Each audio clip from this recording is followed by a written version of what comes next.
Hello. അപ്പോൾ ഇന്നൊരു water ഈറ്റിനെ day കണ്ടല്ലോ. അപ്പോൾ ഇന്ന് എന്തൊക്കെ കഴിച്ചു കുടിച്ചു നോക്കാം. മോർണിംഗ് നല്ല ഇഞ്ചി ചായ കുടിച്ചു. ബ്രേക്ക്ഫാസ്റ്റ് കഴിക്കാനായിട്ട് ദോശയും പിന്നെ എൻ്റെ ഫേവററ്റ് ചമ്മന്തിയായ ബീട്രൂട്ട് ചമ്മന്തി പിന്നെ ഒരു മുട്ട പുഴുങ്ങിയതും കഴിച്ചിട്ടുണ്ടായിരുന്നു. പിന്നെ ഇടയ്ക്ക് ഗ്രേപ്പ് ജ്യൂസ് കുടിച്ചു. പിന്നെ ലഞ്ചിനുള്ള ഉപ്പേരി കറികളൊക്കെ ഉണ്ടാക്കി.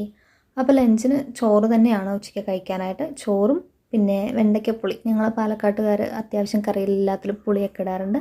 പിന്നെ ക്യാരറ്റ് ഉപ്പേരി പിന്നെ അരിക്കൊണ്ടാട്ടും. വൈകിട്ട് പിന്നെ ചായ പതിവൊന്നുമല്ല, അതുകൊണ്ട് ചായ കുടിച്ചില്ല. സാൻഡ്വിച്ച് കഴിച്ചു. ഡിന്നറിന് കഴിക്കാനായിട്ട് ഓട്സ് ഓംലേറ്റ് ആണ്. ഇതിൻ്റെ വീഡിയോ ഞാൻ ഇട്ടിട്ടില്ല, വീഡിയോ ചാനലിലിടാം. അപ്പോൾ ഓട്സും മുട്ടയും ഉള്ളിയും തക്കാളിയും ഒക്കെ ഇട്ടിട്ടും ഉള്ളൊരു റെസിപ്പിയാണ്. അപ്പോൾ നല്ല ഹെൽത്തി ആയിട്ടുള്ളൊരു ഡിന്നറോ ബ്രേക്ക്ഫാസ്റ്റോ ഒക്കെ ആയിട്ട് കഴിക്കാനുള്ളതാണ്.